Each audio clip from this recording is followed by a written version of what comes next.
नमस्कार, सत्यहिंदी.com में आपका स्वागत है। एक नजर अब तक की सुर्खियों पर। संसद में अब कई शब्दों के बोले जाने पर रोक लगा दी गई है। इन शब्दों में जुमलाबाजी, बाल बुद्धि, कोविड स्प्रेडर, स्नूपगेट जैसे कई शब्द शामिल हैं। इसके अलावा अराजकतावादी, शकुनी, तानाशाही, तानाशाह, जयचंद, विनाश पुरुष, खालिस्तानी, खून से खेती जैसे शब्दों का भी इस्तेमाल संसद में बहस के दौरान होने पर इन्हें संसद की कार्यवाही से निकाल दिया जाएगा। यही नहीं, शर्मिंदा, विश्वासघात, भ्रष्ट, नाटक, पाखंड और अक्षम जैसे शब्दों को भी असंसदीय करार दिया गया है। लोकसभा सचिवालय की ओर से जारी की गई नई बुकलेट से ये बात सामने आई है। संसद का मानसून सत्र 18 जुलाई से शुरू हो रहा है और इससे पहले इस तरह के कई शब्दों पर रोक लगाए जाने को लेकर सचिवालय ने बुकलेट जारी की है। लोकसभा सचिवालय की ओर से जारी बुकलेट के मुताबिक दोहरा चरित्र, निकम्मा, नौटंकी, ढिंडोरा पीटना, बहरी सरकार जैसे शब्द भी असंसदीय हैं और सांसदों से इनका प्रयोग न करने की अपील की गई है। संसद में अब कई शब्दों के बोलने पर रोक के बाद विपक्ष की प्रतिक्रिया आ रही है। कांग्रेस नेता प्रियंका गांधी ने कहा कि सरकार की मंशा है कि जब वो भ्रष्टाचार करे तो उसे भ्रष्ट नहीं, भ्रष्टाचार को मास्टर स्ट्रोक बोला जाए। 2 करोड़ रोजगार, किसानों की आय दोगुनी जैसे जुमले फेंकें तो उसे जुमलाबाजी नहीं, थैंक यू बोला जाए। इसके साथ ही प्रियंका ने कहा कि संसद में देश के अन्नदाताओं के लिए आंदोलनजीवी शब्द किसने प्रयोग किया था। वहीं कांग्रेस नेता अभिषेक मनु सिंघवी ने कहा कि अगर आप अपनी आलोचना में क्रिएटिव नहीं हो सकते तो संसद का क्या मतलब है। जुमलाबाजी को जुमलाबाजी नहीं बोलेंगे तो क्या बोलेंगे। शब्दों पर प्रतिबंध लगाना अनुचित है। असंसदीय शब्दों की लिस्ट जारी होने के बाद टीएमसी नेता डेरेक ओब्रायन ने कहा कि सत्र कुछ ही दिनों में शुरू होगा, लेकिन उससे पहले सांसदों को चुप कराने के लिए आदेश जारी किया गया है। डेरेक ओब्रायन ने कहा कि अब हमें संसद में भाषण देते समय शर्मिंदा, विश्वासघात, भ्रष्ट, पाखंड और अक्षम जैसे बुनियादी शब्दों का उपयोग करने की अनुमति नहीं होगी।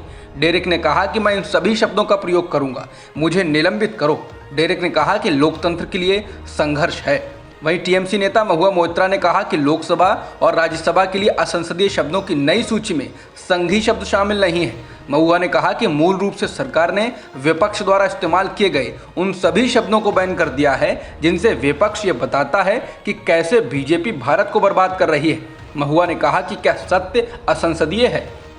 कांग्रेस अध्यक्ष सोनिया गांधी को जांच एजेंसी ईडी के द्वारा 21 जुलाई को नेशनल हेराल्ड मामले में समन किए जाने के बाद पार्टी एक बार फिर सड़क पर उतरने जा रही है। कांग्रेस नेताओं की बुधवार को हुई बैठक में सोनिया गांधी की ईडी के सामने पेशी के मामले में एक बार फिर जोरदार प्रदर्शन करने का फैसला किया गया। कांग्रेस की एक अहम बैठक गुरुवार को भी बुलाई गई है और इसमें कांग्रेस के सभी महासचिव, राज्यों के प्रभारी, प्रदेश कांग्रेस के अध्यक्ष और बड़े नेता भारत जोड़ो यात्रा और संगठन के बाकी कार्यक्रमों के बारे में चर्चा करेंगे। 18 जुलाई से शुरू होने जा रहे संसद के मानसून सत्र में भी कांग्रेस के सांसद संसद भवन के भीतर प्रदर्शन कर सकते हैं। बता दें, इससे पहले कांग्रेस के पूर्व अध्यक्ष राहुल गांधी की ईडी के सामने पेशी के दौरान कांग्रेस ने कई दिनों तक राजधानी दिल्ली और तमाम बड़े शहरों में जोरदार प्रदर्शन किया था और इस दौरान कांग्रेस के कई नेताओं को हिरासत में भी लिया गया था। अब पैक्ड लस्सी, दही, पनीर और बटर महंगे होने जा रहे हैं क्योंकि 18 जुलाई से तमाम खाने वाली चीज़ों पर जीएसटी लागू होने जा रही है। अभी तक पैक्ड लस्सी, दही और बटर वगैरह जीएसटी के दायरे से बाहर थे, इन पर 0 जीएसटी था, लेकिन हाल ही में इन चीज़ों पर 5% जीएसटी लगा दिया गया है। हर डेयरी कंपनी के उत्पादों में दही प्रमुख उत्पाद होता है और उससे कुल कमाई का 15 से 25% हिस्सा आता है। अब जीएसटी बढ़ने पर इन उत्पादों की बिक्री कम होती है तो डेयरी कंपनियों की कमाई पर सीधा असर पड़ेगा। मशहूर डेयरी कंपनी अमूल के सूत्रों ने बताया कि कंपनी जल्द ही लस्सी, दही, पनीर और बटर के दामों की नई रेट लिस्ट जारी करेगी जिसमें जीएसटी शामिल होगा। पूर्व वित्त मंत्री और कांग्रेस के वरिष्ठ नेता पी चिदम्बरम ने वित्त मंत्री निर्मला सीतारमण पर तंज कसा है। पी चिदम्बरम ने यह तंज तब किया जब निर्मला सीतारमण ने मंगलवार को नासा द्वारा नए शक्तिशाली अंतरिक्ष दूरबीन से ली गई तस्वीर को ट्वीट किया। इसके बाद चिदम्बरम ने कहा कि हमें आश्चर्य नहीं है कि वित्त मंत्री ने बृहस्पति, प्लूटो और यूरेनस की तस्वीर उस दिन ट्वीट की जब महंगाई 7.01% और बेरोजगारी 7.8% पर पहुंच गई। पूर्व वित्त मंत्री ने कहा कि अपने कौशल और अपने आर्थिक सलाहकारों के कौशल में उम्मीद छोड़ने के बाद वित्त मंत्री ने अर्थव्यवस्था के बचाव के लिए ग्रहों को याद किया है। चिदम्बरम ने कहा कि सबसे पहले उन्हें एक नया CEA यानी कि चीफ इकोनॉमिक एस्ट्रोलॉजर नियुक्त करना चाहिए। एनडीए की राष्ट्रपति पद की उम्मीदवार द्रौपदी मुर्मू गुरुवार को महाराष्ट्र के विधायकों और सांसदों से मिलने के लिए मुंबई आएंगी। द्रौपदी मुर्मू का मुख्यमंत्री एकनाथ शिंदे गुट के शिवसेना के बागी विधायक और बीजेपी के सांसदों विधायकों से मिलने का कार्यक्रम है। इस कार्यक्रम में शिवसेना प्रमुख उद्धव ठाकरे और उनके गुट को बुलावा नहीं भेजा गया है। बता दें कि उद्धव ठाकरे ने 2 दिन पहले ही ऐलान किया था कि उनकी पार्टी राष्ट्रपति चुनाव में द्रौपदी मुर्मू का समर्थन करेगी, लेकिन बावजूद इसके उन्हें इस कार्यक्रम में शामिल होने के लिए न्योता नहीं भेजा गया है। शिवसेना प्रमुख उद्धव ठाकरे के द्वारा समर्थन करने के बाद भी द्रौपदी मुर्मू के कार्यक्रम में उद्धव ठाकरे को नेता नहीं दिए जाने से सवाल उठ रहे हैं। राष्ट्रपति चुनाव के लिए विपक्ष के उम्मीदवार यशवंत सिन्हा ने कहा कि महाराष्ट्र के पूर्व मुख्यमंत्री उद्धव ठाकरे को उनकी एनडीए उम्मीदवार द्रौपदी मुर्मू का समर्थन करने के लिए मजबूर किया गया है। सिन्हा ने गुवाहाटी में पत्रकारों से बात करते हुए कहा कि मैं किसी राजनीतिक दल से नहीं बल्कि केंद्र सरकार की ताकत से लड़ रहा हूं। राष्ट्रपति चुनाव से पहले विपक्ष को कमजोर करने के लिए केंद्र पर हर तरह की कोशिश करने का आरोप लगाते हुए यशवंत सिन्हा ने कहा कि वो एजेंसियों का दुरुपयोग कर चुनी हुई सरकारों को गिरा रहे हैं। सिन्हा ने कहा कि तृणमूल कांग्रेस और ममता बनर्जी पूरी तरह से मेरा समर्थन कर रही हैं। उन्होंने कहा कि आम आदमी पार्टी जल्द ही अपने पत्ते खोलेगी, मुझे इसकी जानकारी है। विपक्षी खेमे में केवल एक पार्टी एनडीए उम्मीदवार का समर्थन कर रही है, वो शिवसेना है।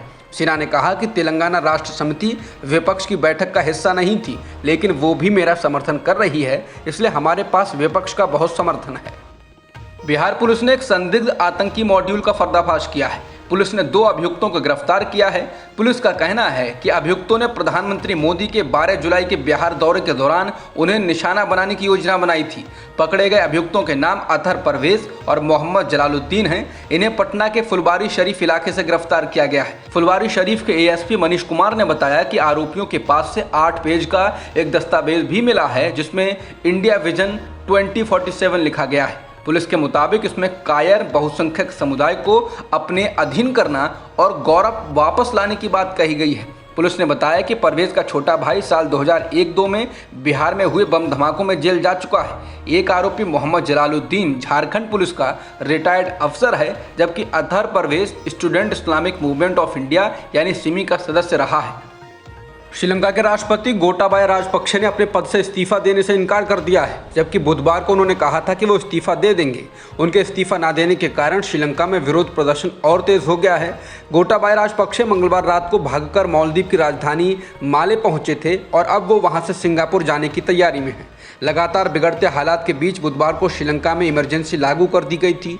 देश के पूर्व वित्त मंत्री और गोटाबाया राजपक्षे के भाई बासिल राजपक्षे भी श्रीलंका छोड़कर अमेरिका चले गए हैं। श्रीलंका के कार्यकारी राष्ट्रपति और प्रधानमंत्री रानिल विक्रमसिंघे के कार्यालय ने कहा कि सत्तारूढ़ दल और विपक्ष को एक सर्वदलीय सरकार बनानी चाहिए। उन्होंने स्पीकर महिंदा यापा अभयवर्धने को एक ऐसा प्रधानमंत्री नामित करने की सूचना दी है जो सरकार और विपक्ष दोनों को स्वीकार्य हो। आज हुई सर्वदलीय बैठक में शामिल हुए सभी मंत्रियों की राय थी कि जैसे ही सर्वदलीय सरकार बनाने का समझौता होगा, वो उस सरकार को जिम्मेदारी सौंप देंगे। ब्रिटेन के प्रधानमंत्री की रेस में भारतीय मूल के ब्रिटेन के पूर्व वित्त मंत्री ऋषि सुनाक सबसे आगे चल रहे हैं। ऋषि सुनाक ने कंजर्वेटिव पार्टी के नेता और अगला प्रधानमंत्री बनने के लिए पहले दौर के मतदान में जीत हासिल की है। पार्टी सांसदों द्वारा किए गए मतदान में ऋषि को 88 वोट मिले। वहीं व्यापार मंत्री पेनी मॉर्डेंट 67 वोटों के साथ दूसरे स्थान पर रहीं और विदेश सचिव लिज ट्रस 50 वोट के साथ तीसरे नंबर पर आए। वहीं वित्त मंत्री नादिम जाहवी और पूर्व स्वास्थ्य सचिव जेरेमी हंट प्रधानमंत्री बनने की रेस से बाहर हो गए। उम्मीदवारों को एक और दौर की वोटिंग का सामना करना होगा, जो गुरुवार को होगी। अब तक की खबरों में इतना ही। बाकी खबरों के लिए बने रहिए सत्यहिंदी.com के साथ।